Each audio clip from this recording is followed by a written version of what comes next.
ngambil namanya memang dari sebuah brand internasional. Nah, silahkan adik-adik bertukar yang kita sebut dengan pertukaran mahasiswa antar perguruan tinggi. Dan yang satu lagi adalah magang. Magangnya tidak lagi magang seperti yang zaman dulu. Magang hanya fotokopi, tapi apa yang ingin adik-adik dapatkan di luar sana, di tempat dunia usaha, dunia industri, di sanalah adik-adik bisa melaksanakan magang, mengeksploitasi semua yang adik dapatkan di bangku kelas, bisa disampaikan di dalam tempat magang itu. Semua ilmunya dan kemudian adaptasi tempat magang pun akan mendapatkan informasi, oh ternyata ilmu-ilmu di Undikma sudah jauh dari apa yang kita bayangkan. Nah, ini bisa menjadi motivasi untuk tempat magang adik-adik itu bisa lebih maju lagi. Oh ternyata sudah sekian ilmunya, sudah sampai sekian penelitian yang ada di kampus. Nah, inilah akhirnya menjalin hubungan yang tadinya broken link menjadi sebuah jalinan indah, jalinan cinta indah antara kampus dengan dunia usaha, dunia industri. Magang sebebas-bebasnya, 1 semester, seluas-luasnya ilmu yang akan adik-adik dapatkan. Nah, selanjutnya Merdeka Belajar konsep 3 semester itu, next, nah sudah. Jadi kampus Merdeka dengan sumber daya manusia unggul itu ada 9 kegiatan kampus Merdeka yang bisa adik-adik ambil haknya. Ini semakin mempererat hubungan antara kampus dengan DUDI itu. DUDI itu apa saja? Bisa termasuk desa, pemerintahan, kabupaten, kota, provinsi, BUMN, BUMD, industri-industri dari UMKM sampai industri besar itu termasuk DUDI. Di mana yang bisa tempat adik-adik magang? Nanti silahkan ditanya ke Bu Alif. Karena kampus wajib menyediakan, memfasilitasi kegiatan Merdeka Belajar ini. Nah, kampus Merdeka Belajar selain 3 semester itu ada 9 kegiatan yang bisa adik-adik ambil. Salah satunya pertukaran mahasiswa. Itu sudah tertuang dalam 1 semester bebas adik-adik untuk melaksanakan kegiatan pertukaran mahasiswa. Berikutnya magang. Tadi sudah ada di 1 semester berikutnya. Yang ketiga adalah mengajar di sekolah. Nah, ini mengajar ke sekolah langsung adik-adik yang di kependidikan itu berpraktek di SD, SMP, SMA. Apa yang adik-adik dapatkan di bangku kuliah yang kemudian nanti akan adik-adik bisa lakukan secara real di saat setelah lulus, itu sudah ada latihannya dengan kampus mengajar. Tetapi tidak menutup kemungkinan tidak hanya bidang pendidikan atau kependidikan saja yang bisa atau mengambil hak mengajar di sekolah. Yang manajemen bisa. Ya Pak, saya ingin sekali Pak, besok saya lulus ingin jadi pemimpin. Menjadi pemimpin otomatis harus bicara di orang banyak. Jangan nanti begitu lulus jadi seorang pemimpin, begitu disuruh pegang mic, tangannya gemeter, keluar keringat dingin. Nah, pemanasannya di mana? Mengajar di sekolah. Bisa ya yang ingin disampaikan, misalnya saya ingin belajar di SMA aja Pak, biar bisa ada kesempatan talenta saya ngomong di banyak orang. Nah, itu bisa dimanfaatkan dengan mengajar di sekolah. Jadi tidak harus sebagai mahasiswa kependidikan untuk mengambil hak mengajar di sekolah. Yang berikutnya adalah penelitian. Nah, penelitian sejak dini adik-adik setelah ikut PKKMD punya ide, punya hal yang kira-kira jadi inovasi, Pak saya punya ide ini Pak, ide brilian, mungkin bisa mengalahkan Einstein Pak. Ini kesempatan seluas-luasnya, langsung komunikasi dengan dosennya, mata kuliah tertentu, kelihatannya bapaknya ini cocok, ibunya ini cocok dengan apa yang ada di ide saya. Itu bisa dilaksanakan dan berjalan proses penelitian yang nantinya diharapkan punya inovasi ke masyarakat. Sehingga jalinan indah lagi terjadi. Oh ternyata di Undikma punya penelitian ini loh. Mahasiswa yang punya lagi, wih keren. bisa membantu permasalahan-permasalahan di dunia usaha, dunia industri itu. Yang kemudian berlanjut, ya mungkin adik-adik ada yang pernah dengar nggak? Pak, sekarang tidak tugas akhir dihapus. Pernah ada yang dengar nggak? Tidak, sudah. Tesis katanya bisa dihilangkan. Tugas akhir, benar ya? Nah, itulah Merdeka Belajar yang terakhir, yang terkini, bukan terakhir. Nanti kalau ada berikutnya kan bukan terakhir, jadi yang terkini di mana kebijakan memberikan kemerdekaan ke kampus. Kalau ternyata dalam proses perkuliahan adik-adik itu sudah ada sebuah bekal ilmu yang melampaui tulisan yang adik-adik wajib waktu pada zamannya, wajib harus tugas akhir, wajib tesis atau yang lainnya, itu bisa digantikan oleh inovasi prototipe yang adik-adik telah lakukan, baik berupa penelitian tadi maupun kegiatan-kegiatan lain yang nyatanya jauh lebih bermanfaat untuk memberikan solusi ke masyarakat. Nah, itu yang bisa digantikan, tidak perlu lagi menempuh tugas akhir. Nah, itu dinegosiasikan dan kampus berkewajiban memberikan hak itu. Seperti itu kira-kira dia, bukan, oh Pak, bebas tugas akhir, bukan begitu. Kalau nyatanya kampus bisa melihat, kalau ternyata memang belum mampu seperti itu dan dibutuhkan tugas akhir, ya kampus ya mewajibkan adik-adik melaksanakan tugas akhir itu. Yang dilihat dalam proses perkuliahan yang adik-adik sudah berikan merdeka belajarnya, itu nyatanya akan memberikan inovasi, tugas akhir bisa dibebaskan. Nanti bisa diskusikan Bapak Rektor dan jajaran. Dan selanjutnya yang kelima adalah proyek kemanusiaan. Nah, dari sekian prodi yang ada, rasanya proyek kemanusiaan yang mungkin bisa dilakukan itu banyak hal.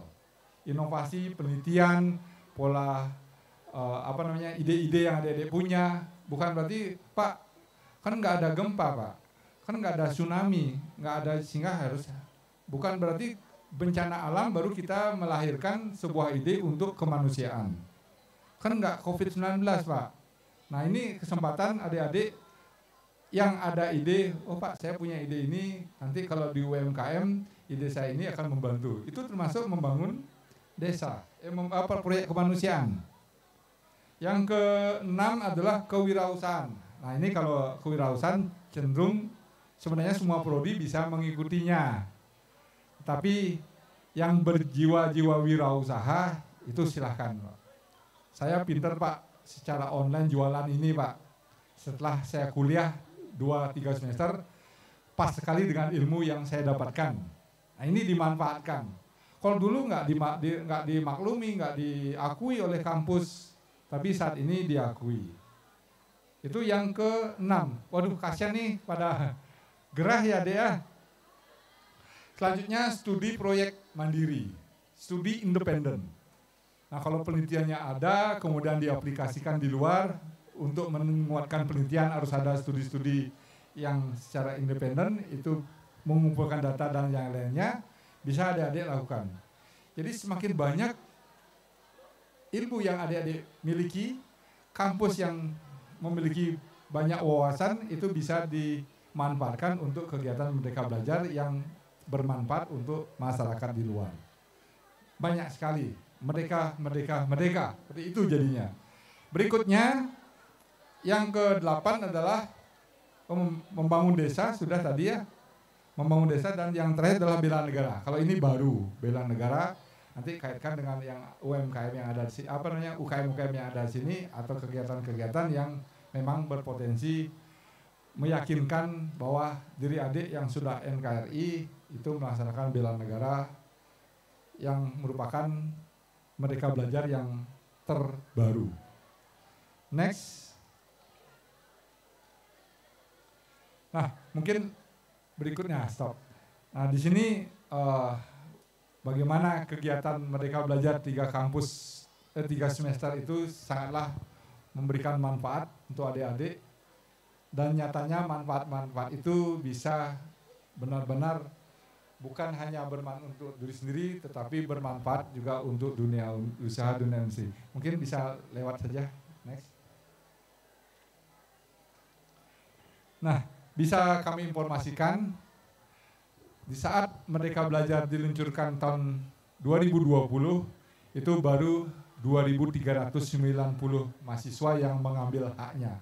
Hanya 2.300. Itu pun dari kampus-kampus yang rasanya sudah terbiasa memberikan kesempatan mereka ke mahasiswa yang mengambil haknya.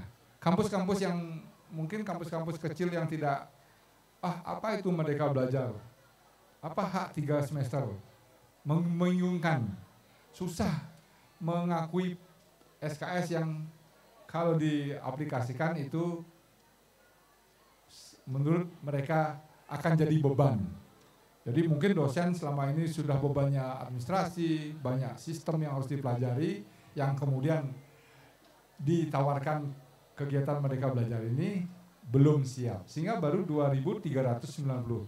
Tetapi apa yang terjadi melihat hasil kesuksesan yang 2.390 ini, mereka akhirnya berpikir, wah enak ya.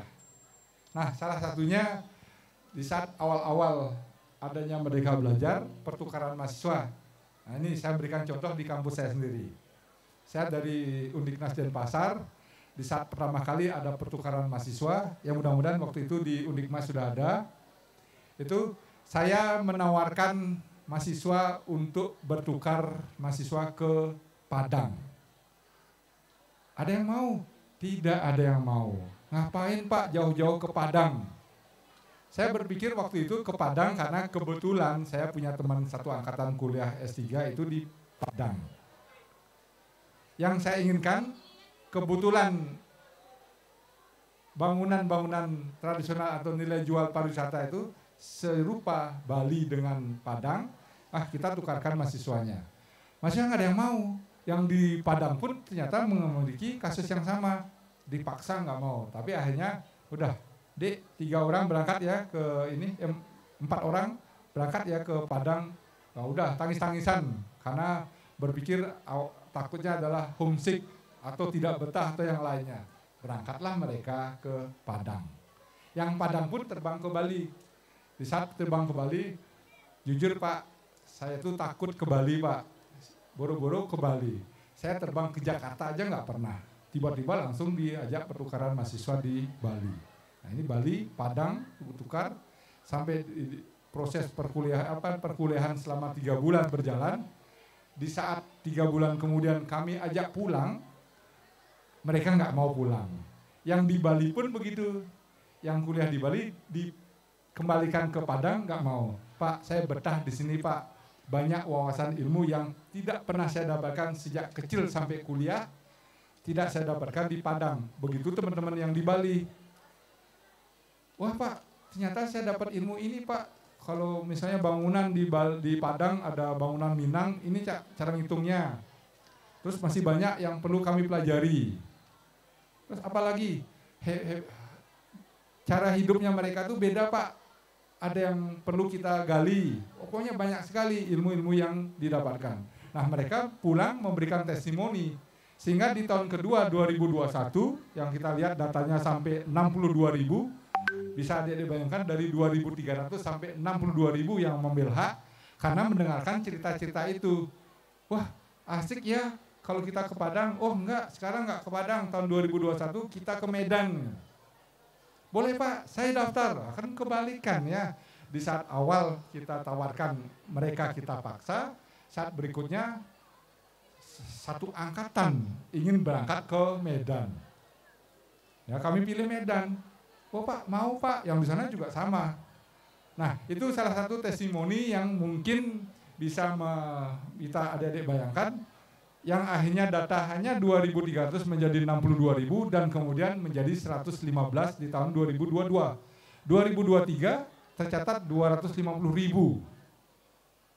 Spektakuler sekali hak belajar. Karena apa? Next, apa yang menjadi hal positif yang adik-adik bisa dapatkan setelah mengikuti Merdeka Belajar itu. Sejak 2021 ada yang namanya MSIB.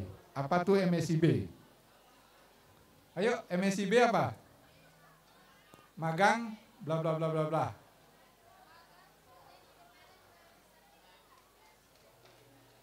Magang. Tapi itu baca ya tadi ya.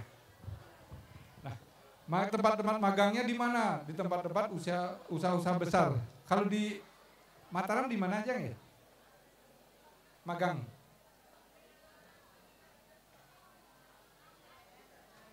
Nah, jadi ya instansi-instansi besar. Kalau di Bali contohnya Indonesia Power. Di sini mungkin Elektro nggak ada ya.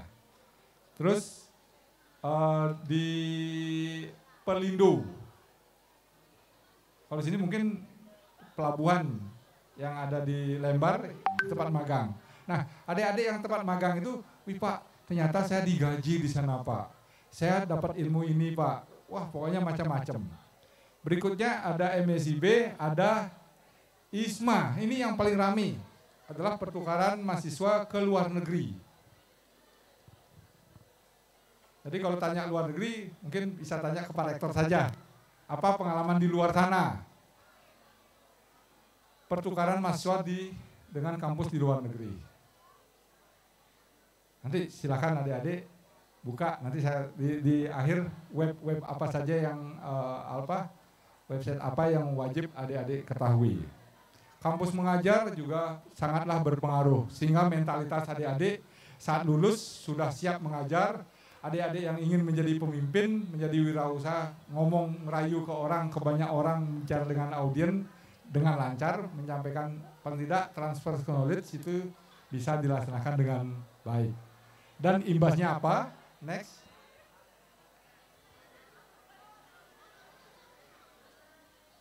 Setelah mengikuti Merdeka Belajar ini, waktu tunggu alumni kampus Merdeka sebelum mereka atau tidak mengikuti atau tidak mengambil hak belajarnya, itu rata-rata 4 bulan setelah lulus baru mendapatkan pekerjaan. Jadi nganggur 4 bulan rata-rata. Jadi lebih dari 4 bulan ya pasti ada, kurang juga ada. Rata-rata 4 bulan. Tetapi kalau setelah mengikuti MSIB, Kampus Merdeka, ini sudah tereduksi menjadi 2,8 bulan.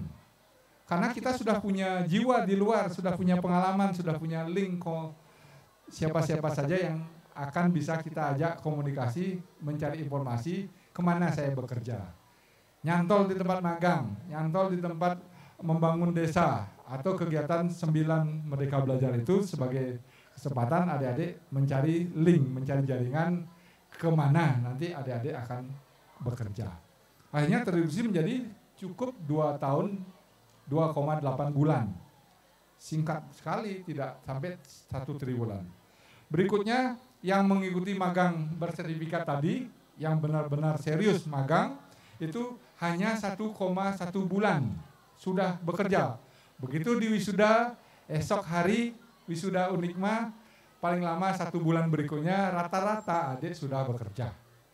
Karena memang sudah bisa membayangkan, sudah terjalin indah hubungan cinta antara pendidikan dengan dunia usaha, dunia industri, dunia real yang di luar sana. Adik-adik sudah punya jiwa berkomunikasi dengan luar. Pihak luar pun sudah mendapatkan informasi, oh besok Undikma wisuda, berarti calon-calon mahasiswa yang sempat magang di kami ini sudah segera bisa kami rekrut. Itu. Kalau dulu nggak pernah tahu siapa itu, siapa namanya ini yang kuliah di sini. Nah itu. Dan selanjutnya di tingkat internasional, jadi ini adalah merupakan bagian dari bonus demografi kita. Adik-adik mungkin sering dengar di Jepang sana sudah susah mencari tenaga kerja. Yang ada adalah kakek nenek, rumah-rumah pada kosong, tenaga kerja semua datangnya dari luar negeri. Nah, dengan pertukaran mahasiswa tidak jarang itu malah mereka-mereka yang sudah bertukar mahasiswa, Dek besok jangan pulang ya, langsung kerja di sini. Karena memang mereka langsung mengikat Ya, bonus demografi kita Indonesia 63% seperti adik-adik ini siap kerja di masa 5 tahun, 10 tahun yang akan datang. Nah, itu yang menjadi incaran pemerintah di luar sana yang sedang tidak memiliki tenaga-tenaga efektif yang siap kerja. Jadi begitu pertukaran mahasiswa di luar negeri sudah diikat, jangan pulang ya. Nah, karena kemarin saya dapat juga beberapa wisuda, mudah-mudahan di sini juga ada tayangan dari mahasiswa. Mohon maaf, saya tidak bisa pulang karena saya hari ini masih di Jepang. Tetapi terima kasih kampus tercinta sudah bisa mewisuda saya walaupun jarak jauh. Karena saya sudah bekerja di Jepang, saya sudah bekerja di Korea, saya bekerja di Belanda, di Jerman. Ini beberapa wisudawan yang pernah saya hadiri. Dan akhirnya rata-rata lulusan hanya 0,3 bulan. Sudah mendekati 0. Selanjutnya berimbas pula dengan salary yang adik akan dapatkan, gaji. Nah, di sini kalau tidak mengikuti hak atau tidak mengambil haknya itu gaji adik-adik hanya 0,7. Kalau asumsinya adik-adik UMR misalnya 1 juta, tidak mengambil haknya, itu berdasarkan survei hanya dapat gaji 720.000. Kalau kita anggap asumsi bahwa gaji UMR di Mataram misalnya 1 juta. Berarti gaji rata-rata adik yang tidak mengambil hak Merdeka Belajar hanya 720.000. Bagaimana yang mengikuti kegiatan pertukaran mahasiswa naik menjadi 1,43. Jadi gaji yang UMR 1 juta, adik-adik sudah mendapatkan ini hasil survei 1.430. Dan berlaku berikutnya sampai ISMA. ISMA itu 1,88. Wah, saya pikir malah lebih dari itu. Karena saya dapat info, misalnya di Korea, gaji pertama seorang S1 itu paling tidak sekitar 15 sampai 17 juta. Kalau saya ditawarkan, wih asik, mau sekali. Yang sudah punya pengalaman sampai 5 tahun, gajinya bisa sampai 25 juta.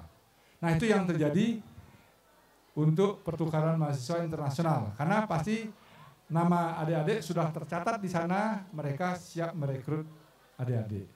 Itu imbas yang terjadi kalau mengambil hak belajar. Waktu tunggu kelulusan lebih singkat, pendapatan adik-adik itu jauh lebih banyak daripada tidak mengambil haknya. Dan berikutnya yang menjadi dasar dari kinerja-kinerja tadi, next, kita kampus itu berbasis kinerja adalah 8 indikator kinerja sebagai tolak ukur kampus telah berkinerja dengan baik. Kalau 8 poin ini bisa dilaksanakan dengan baik, terupdate, ada kegiatan yang memang menunjang bisa diupdate langsung. Nah, tolak ukurnya apa? Yang pertama di sini adalah lulusan mendapat pekerjaan yang layak. Nah, dengan Merdeka Belajar tadi kan kita sudah dengar, oh pasti sudah selayaknya mahasiswa atau lulusan kurun waktu 1 bulan, 2 bulan sudah bekerja dan pekerjaan yang didapatkan layak. Karena selama proses Merdeka Belajar sudah termanfaatkan dengan baik. Berikutnya yang kedua, indikator yang menjadi penting sebagai kinerja kampus itu adalah mahasiswa mendapat pengalaman di luar sana, di luar kampus. Kegiatannya 9 kegiatan atau 2 semester yang bebas yang bisa adik-adik ambil haknya. Selanjutnya, dosen berkegiatan di luar kampus. Kira-kira bagaimana manfaatnya sebagai dosen kalau berkegiatan di luar kampus? Kalau dulu awal-awal atau sebelum adanya Merdeka Belajar, saya sendiri seorang konsultan tidak pernah berani ekspos di depan pimpinan. Kamu kemana Pak Bagus? Ya Pak, saya lagi ada acara keluarga Pak, padahal saya bekerja di luar mendesain gedung. Hasilnya saya jual, artinya bukan komersil ya, itu dimanfaatkan oleh PU, dimanfaatkan oleh Bapeda. Nah, saat ini malah itu yang ditunggu-tunggu, artinya para dosen-dosen kita itu sudah benar-benar dipercaya kemampuan yang dimiliki. Oh ternyata di kampus ini dosen-dosennya kompeten membangun atau memberikan ilmunya ke dunia usaha, dunia industri. Kalau dulu sembunyi-sembunyi, kalau sekarang, Pak, saya sebagai staf ahli, Pak, saya sebagai konsultan di sini, Pak, saya sebagai ini. Dan itu sebagai indikator bahwa di luar sana sudah mempercayai dosen-dosen dari kampus tersebut. Nah, imbas berikutnya bukan hanya kepercayaan, tetapi para dosen akan memberikan update ilmu ke mahasiswa di depan kelas. Ini loh yang terjadi di luar, yang saat ini dibutuhkan. Mas dosen-dosen itu akan bercerita, ketimbang dosen tidak pernah berkegiatan di luar, taunya baca buku-buku yang 10 tahun yang lalu, tidak pernah update ilmu. Akhirnya yang adik-adik dapatkan adalah ilmu-ilmu yang kuno. Tapi kalau berhadapan dengan dosen yang sudah biasa berkegiatan di kampus, tapi yang positif ya, bukan di luar sana kegiatannya tidak kaitan dengan prodi yang diajarkan, itu akan memberikan apa yang terjadi di luar sana yang terkini. Best practice akan disampaikan. Nah, itu yang ketiga. Yang keempat adalah kualifikasi kompetensi dari dosen. Nah, ini kalau ukur dari kampus, kita yakin ya di Unikma sudah seberapa yang S3, banyak sekali. Bahkan kalau sudah guru besar juga sudah ada, itu akan terdorong penelitian bersama mahasiswa ada, kegiatan-kegiatan di luar yang memang nantinya pengakuan akademik sehingga seluruh dosen bisa berkarir paling tidak minimal S3. Selanjutnya, praktisi mengajar di kampus. Dengan adik-adik datang ke tempat magang, kemudian ada beberapa ilmu, adik-adik kan pastinya akan didampingi oleh para dosen. Nah, dosen akhirnya berkomunikasi dengan para praktisi yang ada di luar di tempat adik-adik magang. Oh Pak, ilmunya Bapak itu bagus. Bapak seorang praktisi yang bisa membagi ilmunya ke kampus. Akhirnya praktisi-praktisi tempat adik-adik magang itu datang ke kampus, memberikan nuansa baru, ilmu baru, apa yang mereka telah lakukan, apa yang terjadi di luar sana. Semakin dekat hubungan antara dunia pendidikan, dunia penelitian dengan dunia usaha, dunia industri tadi. Semakin erat, tidak lagi broken link yang begitu jauh, semakin erat, sehingga itu menjadi sebuah jalinan yang benar-benar bisa memberikan win-win solution dan bermanfaat untuk kita semua. Selanjutnya kegiatan yang kelima, hasil kerja dosen digunakan masyarakat untuk rekognisi internasional. Pengakuan kegiatan-kegiatan dosen yang tadinya sudah S3, kemudian dimanfaatkan oleh masyarakat, apalagi masyarakat internasional itu akan menjadi suatu poin yang tersendiri, adik-adik. Berikutnya yang keenam adalah program studi bekerja dengan mitra kelas dunia.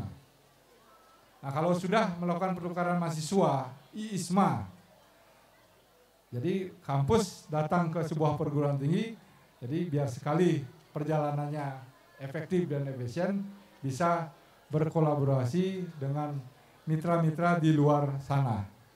Siapa tahu nanti ke Jepang misalnya, dengan Toyota, dengan Nissan, atau pabrik-pabrik besar di dunia yang bisa terjalin tidak hanya mengantarkan adik-adik untuk pertukaran mahasiswa, tetapi ada imbas lain yang bisa dimanfaatkan dengan baik. Dan berikutnya program studi yang berkelas internasional. Next, kasih banyak. Nah, jadi membangun sinergi ini jadi sangatlah efektif, efisien, dan pemerintah itu membiayainya. Nanti adik-adik silahkan cek setelah melihat inovasi-inovasi. Next.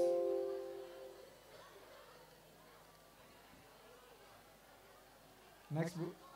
Nah, ini sama dengan yang tadi. Pemerintah menyediakan apa saja. Nah, tadi sudah saya sampaikan ada MBKM, ada DUDI, ada yang kemudian disebut sebagai matching fund. Ada yang tahu nggak matching fund? Jadi pemerintah memberikan anggaran sangat besar terhadap 9 Merdeka Belajar itu. Kegiatan membangun desa misalnya. Nanti ada kesempatan pembiayaan dari pemerintah. Adik-adik tinggal mengajukan proposalnya. Nah, ini tinggal terjalin komunikasi antara mahasiswa dengan dosen untuk bisa mengajukan proposal, pemerintah membiayainya. Nah, ada matching fund program, berikutnya adalah kedai reka. Nah, jadi setelah adik-adik menjalin kegiatan Merdeka Belajar dengan dunia usaha, dunia industri, yang kemudian, nah ini yang kita sebut dengan kedai reka. Sudah ada yang tahu nggak kedai reka? Kedai reka. Saya tahu Pak, kedai kopi Pak, tahu. Kedai apa ya? Ada yang tahu nggak kedai reka? Ada yang tahu nggak kedai reka?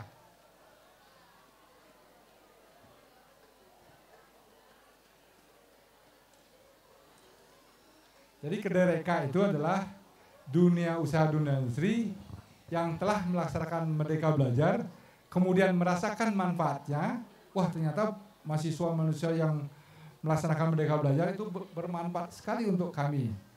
Dan untuk masa depannya, untuk keberlanjutan dari kegiatan Merdeka Belajar, mereka ini siap memberikan dana mandiri mereka, baik dana sosial maupun CSR, untuk bisa melaksanakan atau menindaklanjuti inovasi-inovasi yang sudah ada. Oh, baru sampai sekian inovasinya, ayo saya biayai. Kalau yang tadi matching fund adalah dibiayai oleh pemerintah, tetapi kalau kedai reka, pihak yang terimbas positif terhadap kegiatan Merdeka Belajar, yaitu dunia industri, dunia usaha, itu akan hadir ke kampus, memberikan dana-dana yang siap membantu inovasi-inovasi keberlanjutan yang mungkin mereka dapatkan. Kenapa itu?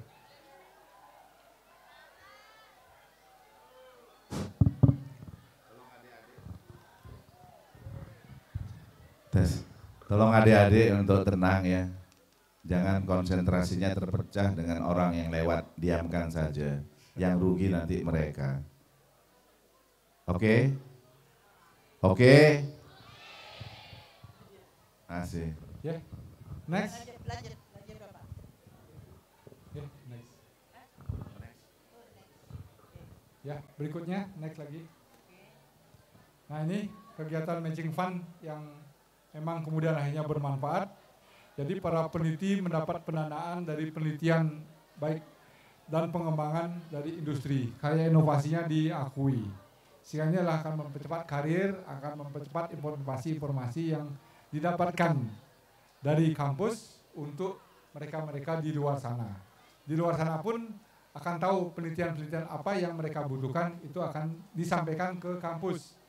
Pak, kami butuh penelitian ini yang kira-kira juga akan memberikan solusi. Ini bahkan terjalin indah, sehingga matching fund, biaya, kemudian juga pihak kampus siap secara mandiri, karena mungkin rasanya kalau menunggu biaya dari pemerintah itu lama, kampus juga bisa memfasilitasi dari pendanaan-pendanaan Merdeka Belajar tadi. Berikutnya, kekuatan Indonesia di kreativitas di masa yang akan datang, yang dimulai saat ini, adik-adik bisa melihat bagaimana 5 dari 10 unicorn di ASEAN itu berasal dari Indonesia. Salah satunya Gojek. Ini merupakan inspirasi buat adik-adik. Setelah sekian banyak kegiatan Merdeka Belajar yang adik-adik manfaatkan, wah ternyata inspirasi ada Grab, ada Gojek, Tokopedia, dan yang lain-lainnya itu adalah sebagai inspirasi kita di dunia digital ini. Jangan hanya berpaku pada sebuah pekerjaan yang kemudian berbondong-bondong ikut rame-rame melamar, misalnya PNS, P3K, tetapi adik-adik bisa mempunyai kesempatan untuk berkreativitas. Dengan Merdeka Belajar tadi, adik-adik diharapkan punya kreativitas yang selama ini mungkin tidak ada. Akhirnya inovasi seperti Grab tadi, Bukalapak, Traveloka menjadi inspirasi adik-adik.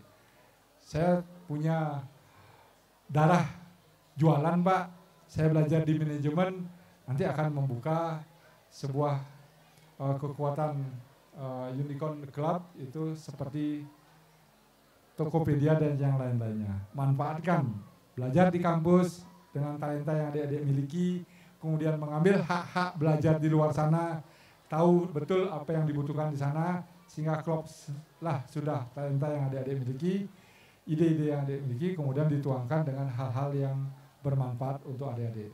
Sehingga sering sekali dengar, nggak perlu kuliah jauh-jauh, nanti saya jadi YouTuber, akan menjadi orang yang hebat. Tapi saya yakin kalau pondasinya tidak kuat dengan kuliah di Undikma, saya yakin untuk mengarah ke sana itu akan mengalami kesulitan atau tantangan-tantangan yang lebih berat. Berikutnya, ya, jadi mungkin next. Nah, di sini adik-adik sebelumnya website yang wajib adik-adik ketahui. Ada 3 penting ini. Cukup 3 saja, tidak banyak-banyak. Nanti adik-adik lihat. Kalau sekarang mungkin belum ya, karena nama adik-adik belum muncul di sana, tapi kemudian akan muncul. Misalnya saya ambil yang pertama adalah wajib adik-adik. Jadi ada 3 website yang wajib adik-adik ketahui. pddikti.kemdikbud.go.id. Nah, ini misalnya saya buka di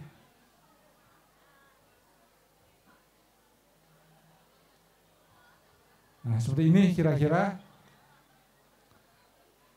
website yang dimaksud. Pastikan data Anda terdaftar di PD Dikti. Kalau sekarang belum. Paling tidak mulai saat ini 2 bulan ke depan kampus akan melaporkan sampai batas April tahun depan, adik-adik harus cek adakah nama saya. Saya contohkan saja, izin Bapak Rektor, saya ambil nama beliau, singkat saja. Nggak ada, jangan bilang nggak ada.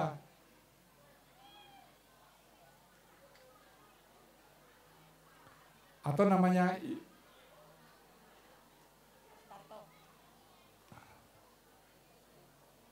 banyak di sini. Saya langsung loncat ke mahasiswa. Bapak pernah kuliah di mana, Bapak? Tapi kelihatannya kalau Bapak udah sebelum tahun 2004 ya, nggak ada di sini.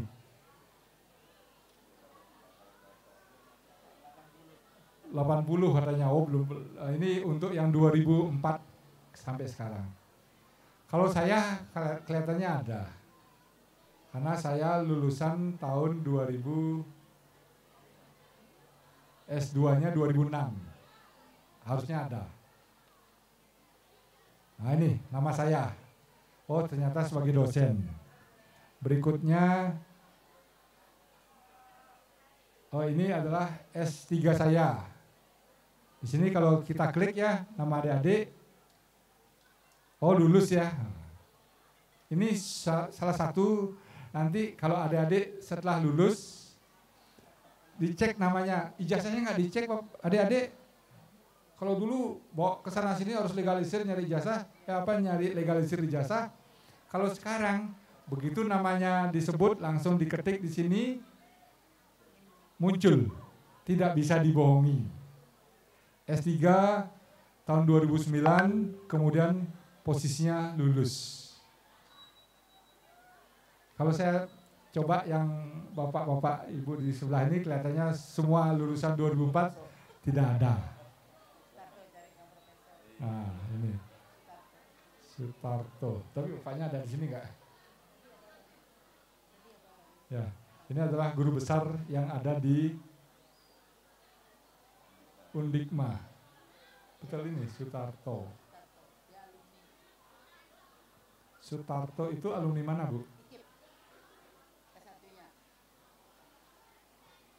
Amikom bukan? Stimik?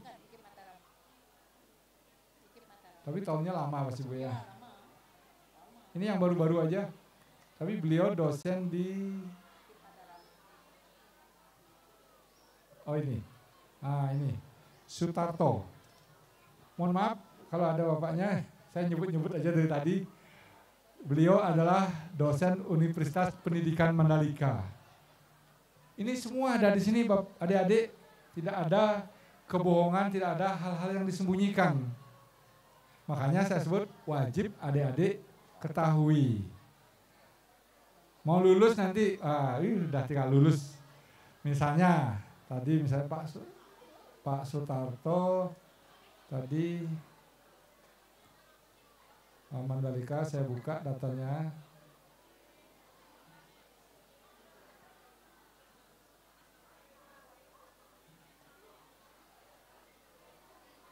Ini identitas beliau, nama, pendidikan perguruan tinggi, Universitas Pendidikan Mandalika, program studinya, jabatan fungsionalnya, guru besar, profesor, S3, aktif. Itu salah satu data yang bisa adik-adik lihat. Bisa adik-adik pantau untuk diri sendiri. Misalnya kembali saya sebut nama saya sendiri deh, biar enggak, kalau orang lain nanti enggak enak. Nah, ini nama saya, kemudian di sini riwayat perkuliahan pun kelihatan adik-adik. Jadi semester aktif 2009 sampai 2014. Riwayat studi, mata kuliah yang diambil itu kelihatan. Kelihatan semua adik-adik. Padahal saya kuliahnya tahun 2009. Jadi data ini mulai ada tahun 2004. Kalau saya S1-nya nggak ada di sini karena S1 saya tahun 93. S2 ada. Ganjil mata kuliahnya apa? Mekanika kontinum, perilaku sambungan, ini semuanya ada. Itu web yang pertama yang adik-adik perlu ketahui. Terus web yang kedua itu adalah Kampus Merdeka. Hak-hak apa yang bisa adik-adik ambil ada di web ini. Ya. Selamat pagi Bapak Prof. Sutarto. Berikutnya yang kedua adalah Kampus Merdeka. Apa yang ada di sini? kampusmerdeka.kemdikbud.go.id. Ini kampus mengajar. Apa yang saya paparkan itu detailnya ada di sini adik-adik. Magang bersertifikat, studi independen bersertifikat, pertukaran mahasiswa merdeka, program lainnya ada di sini. Ini Kampus Merdeka MSIB, ini ada di sini. Kapan ada matching fund, kedereka di sini ada semua. Ini jumlah, bahkan sekarang sudah 725.000. Padahal di awal buka itu hanya 2.000 yang ambil hak. Sekarang sudah tembus di angka 725.000. Jadi manfaatnya sudah sangatlah besar adik-adik. Apakah syaratnya di sini? Nanti tinggal buka-buka ya adik-adik ya. kampusmerdeka.kemdikbud.go.id. Dan yang terakhir ini adalah sebuah web untuk menyalurkan talenta adik di prestasi.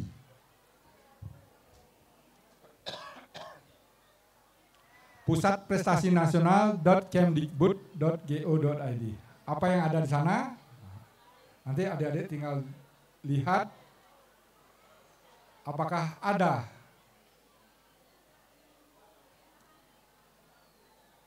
hobi adik-adik di sana. Ini terbuka lebar kesempatan adik-adik untuk bisa menyalurkan prestasi-prestasi yang adik-adik bisa jalani. Jadi tidak jenuh kuliah saja, lulus nggak tahu apa. Ambil Merdeka Belajar, kuliah punya prestasi, ikuti prestasi nasional.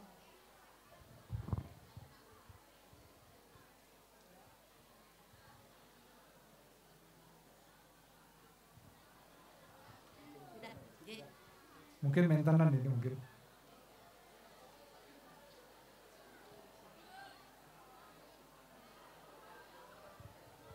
Ya, sambil menunggu apa yang ada di sana, itu adik-adik ya, ada 3 web yang wajib adik-adik ketahui. Dan kita tekankan adik-adik segera bisa berpikir hak Merdeka Belajar yang mana bisa adik-adik ambil. Jangan buang kesempatan ini, hak yang nantinya bisa difasilitasi oleh kampus, bisa difasilitasi oleh negara. Ambil uang negara, ikuti matching fund. Nah itu mungkin yang bisa saya sampaikan. Jadi mahasiswa, dosen, industri, dan masyarakat saatnya untuk merdeka. Merdeka belajar, tampi asih. Demikian yang bisa saya sampaikan. Wassalamualaikum warahmatullahi wabarakatuh. Salam sehat untuk kita semua. Om Santi Santi Santi. Santi. Izin. Terima kasih kepada Bapak Kepala yang sudah memaparkan materinya. Semoga adik-adik para peserta sudah bisa menyerap banyak hal yang disampaikan tadi. Itu sebenarnya adalah kiat sukses, kiat-kiat yang dilakukan supaya cepat tamat. Ada satu hal ya yang saya bisa tangkap. Kiat kuliah ini harus kita pegang prinsip. Dapat pekerjaan lebih cepat, gaji lebih besar. Mau nggak? Mau. Itu ada pada salah satu slide beliau tadi. Itu harus dipegang adik-adik semua. Oleh karena itu mohon benar-benar diperhatikan. Karena materinya cukup menarik supaya adik-adik tidak ada kendala dalam proses perkuliahan. Salah satunya yang sudah dijelaskan tadi dan dipertajam yaitu mengenai MBKM. Adik-adik sudah memahami tentang MBKM kan? Sudah dijelaskan dan materi mungkin sudah di-share juga kepada adik-adik. Silahkan tentukan sikap dari sekarang mau mengikuti program apa selain kegiatan-kegiatan atau perkuliahan yang ada di dalam kampus Undikma. Tadi juga dijelaskan juga ada satu rumus. 1 semester mengambil di luar program studi di dalam kampus Undikma. 2 semester mengambil di luar kampus Undikma. Silakan dalam bentuk pertukaran mahasiswa, MSIB, kemudian juga ada IISMA, silakan. Pertama sekali di sini ada manajemen bahasa Inggris dan FKH, luar biasa. Kesempatan yang lain juga terbuka kepada prodi-prodi lainnya. Terima kasih Pak Kalem, luar biasa sudah mensupport, memacu adik-adik kami, termasuk juga yang semestinya hadir dari tadi di sini adalah Bapak Ibu Dekan, Wakil Dekan 1, Wakil Dekan 2, Kaprodi, Kepala Biro, Kepala Lembaga. Semoga ilmu ini bisa diserap dan semoga diimplementasikan di masing-masing fakultas untuk mensupport adik-adik mahasiswa. Oke, semuanya semangat. Oke. Berikutnya Pak Kalem, mohon diberikan 3 pertanyaan kepada adik-adik mahasiswa. Semoga ada yang bisa menjawab dan tadi ada titipan ya ini siapa yang bisa menjawab akan ini hadiahnya. Silakan Bapak. Pak berikan pertanyaan nanti yang bisa menjawab petugas untuk menyebarkan mengedarkan mic silakan dibantu. Dan bagi yang mengajukan pertanyaan silakan angkat tangan. Pertanyaan pertama Tapi Bapak. sebelum saya melontarkan pertanyaan dan jawaban, nanti kalau adik-adik yang dapat hadiahnya, saya minta sedikit ya. Minta sepotong aja. Ini senangan saya ini. Oh, kebetulan. Ya. Jadi kalau saya keluar kota, buka tas saya pasti ada Silver Queen. Ya, oke. Terus makanan favorit kedua Regal. Ya, oke. Temannya kopi. Oke. Itu makanan sehat yang saya bawa kemana-mana. Ya. Kalau Silver Queen ada. Ya.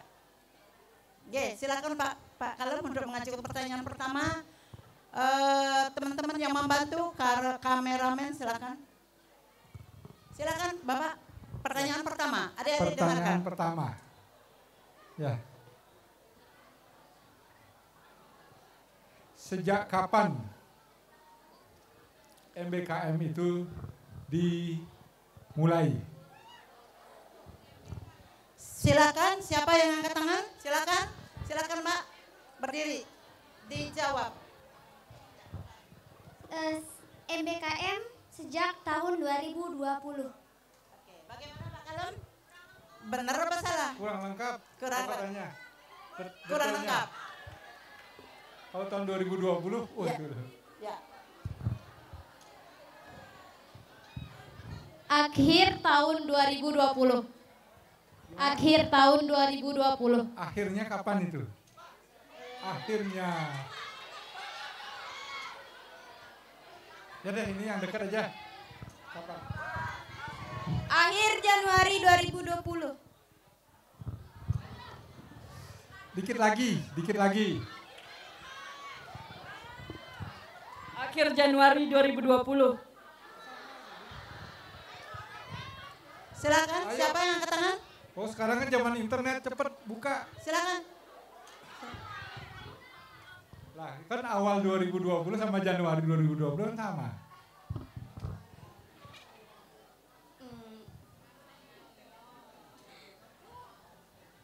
Makanya itu tadi manfaat dari, coba buka Merdeka Belajar, kampusmerdeka.kemdikbud.go.id. Awal tahun 2020. Ya, betul tahun 2020.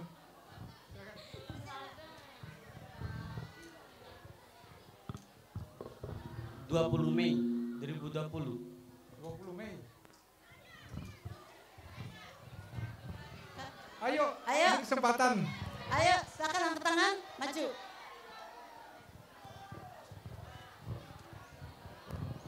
Januari 2020, awal 2020. MBKM itu dimulai dari 21 Desember 2020. 21 Desember. 2020. Kan nggak ada kesempatan 2.300 orang itu. Udah diulang katanya pertanyaannya. Kapan MBKM itu dimulai? Sudah jelas pertanyaannya, kapan MBKM dimulai? Mau jawab? Silakan maju. Maju.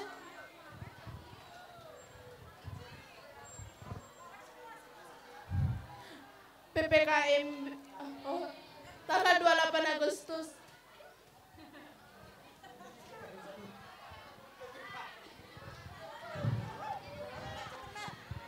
Sudah? Sudah jawab. Oke, siapa lagi?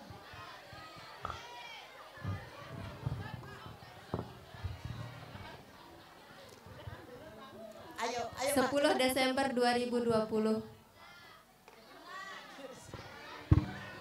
Oke, silakan.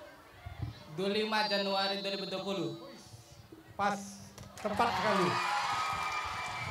Kameramen silakan. Silakan foto, dipoto supaya ada foto bersama Bapak. Bapak silakan Pak diberikan. Kameramen silakan supaya ada Kalau ada dokumentasinya. detail baca, itu memang nyebutnya adalah dimulai dicanangkannya 2019. Dan kemudian disahkan 25 Januari 2020. Saya nggak jelaskan itu kan, itu bagian dari kesempatan adik-adik. Oh, saya soalnya lihat dari tadi ada dibebaskan pegang handphone. Soalnya ada beberapa PKMB tidak boleh pegang handphone. Nah kalau tidak boleh pegang handphone saya nggak mau nanya itu. Ya, selamat ya. Oke, luar biasa. Pertanyaan pertama sudah, sekarang masuk ke pertanyaan kedua Bapak. Silakan Pak. Nah, Merdeka Belajar ada 3 semester. Ya, 3 semester. Mata kuliah apa yang bisa diambil? Itu ini satu kesatuan ya. 3 semester itu apa saja? Dan mata kuliah apa yang bisa dijadikan pengakuannya? Mata kuliah apa yang bisa menjadi pengakuannya? Saya sudah jelaskan tadi. Mata kuliah apa yang bisa diakui dari 3 semester itu? Oke, silakan. 3 semester Siapa? apa saja itu? Ayo. Oke, silakan adik-adik. Ada yang angkat tangan? Sini. Cepat deh, cepat.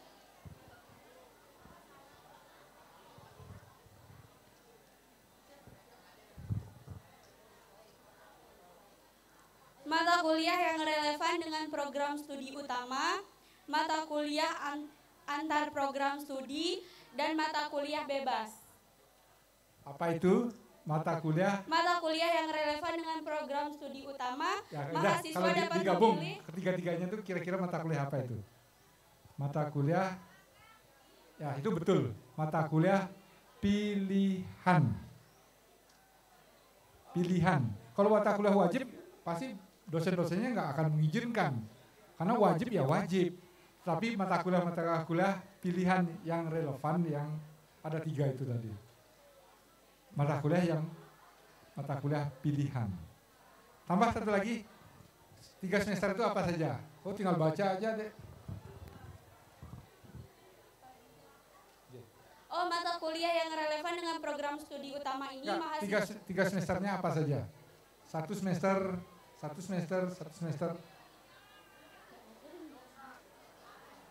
Ya.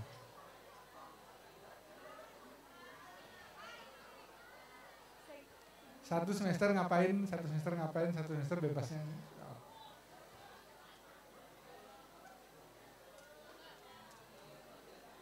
Mahasiswa diberi kesempatan untuk mengambil mata kuliah dari program studi lain yang mungkin menarik bagi mereka.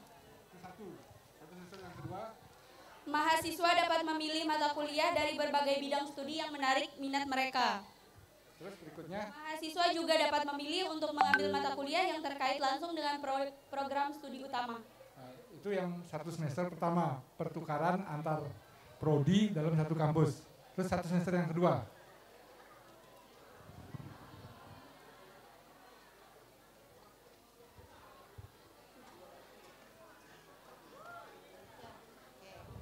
Gimana Pak Kalem?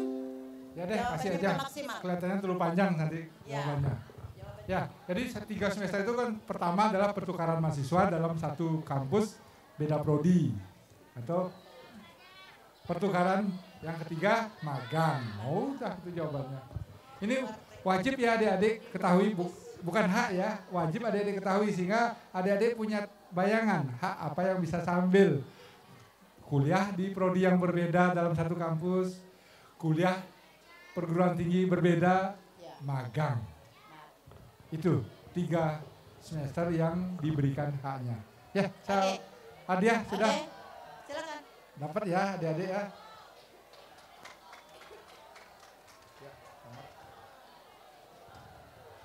Terus yang terakhir.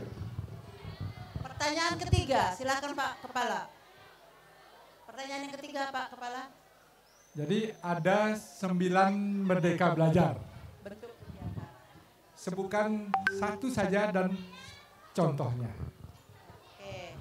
Ada 9 bentuk ya, bentuk kegiatan Merdeka MPKM. belajar. Diminta sama Bapak satu. Ambil satu Silakan Pak, contohnya, maju.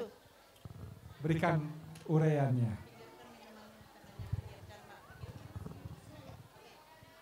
Pertukaran mahasiswa. Bagaimana? Contohnya itu adalah pertukaran dari satu kampus ke kampus yang lain. Bisa dalam negeri maupun di luar negeri. Gimana? Cukup? Cukup? Yang ya kalau udah adik-adik sepakat cukup, berarti dapat hadiah. Mak ditahan dulu ya karena difoto. Biar ada kenang-kenangan foto sama Pak Kalem ini langka loh. Kapan kesempatannya lagi untuk foto bersama Pak Ya. Kalem. Oke, makasih. Makasih Pak Kalem atas 3 pertanyaannya dan terima kasih juga kepada adik-adik yang sudah menjawab dengan baik, sudah memperhatikan acara ini dari awal sampai terakhir. Dengan demikian sesi pada materi sistem pendidikan tinggi kita anggap sudah cukup ya Pak Kalem ya. Untuk itu kami haturkan terima kasih kepada pemateri Pak Kalem.